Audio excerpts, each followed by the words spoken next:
Hi Team EQRRC, this is Coach Wes. We're here with your Sunday video message, and we're finishing up in this coming week our first major block of work that should take us to almost the halfway point of our 12-week training program as we get ready for the Surf City Half Marathon in February. So last week we really looked at more speed, high-intensity work. That was indicated in our Monday workout last week, which was 4x1 mile, really looking at some fast paces on a flat.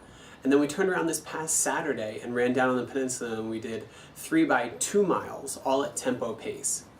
So we're going to shift gears a little bit, still keep the idea of some really good work continuing throughout this week, but we're going to start to look towards duration more than anything else. So this Monday's workout details that you guys are to run a timed 10K. Now that doesn't mean that it's a 10K race.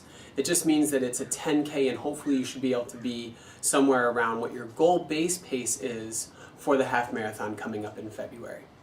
So if your target for the half marathon in February is 2 hours, you're going to be looking to pace at about 9 minutes and 9 seconds per mile throughout the 10K this coming Monday.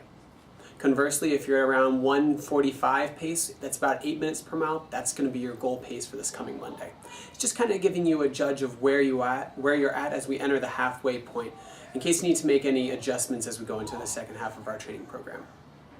This coming Saturday, we're going to take on what is just a supplement or a replacement for our typical Newport Coast drive run.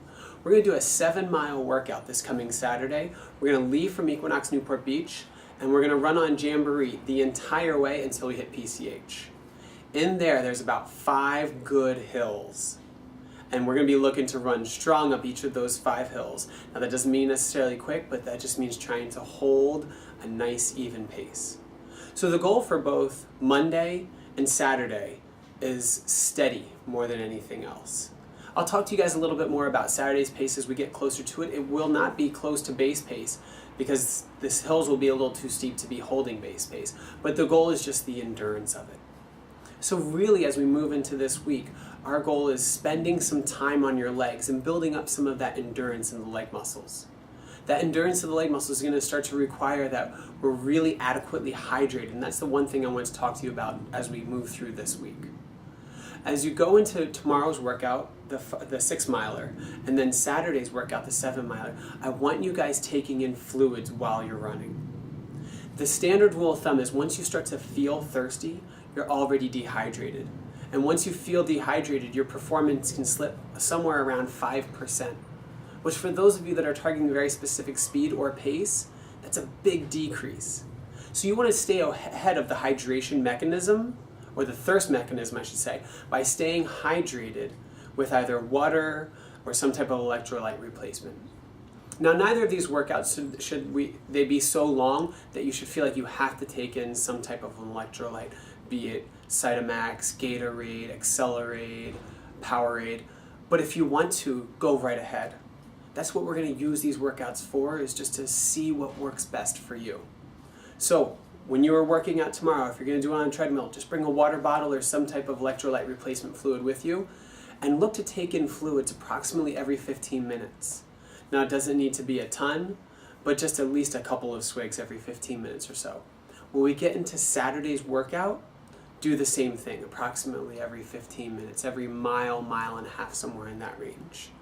And that's just a general guideline. Don't feel like you can't take in fluids more if your body needs them. Use that thirst mechanism to tell you when you need fluid.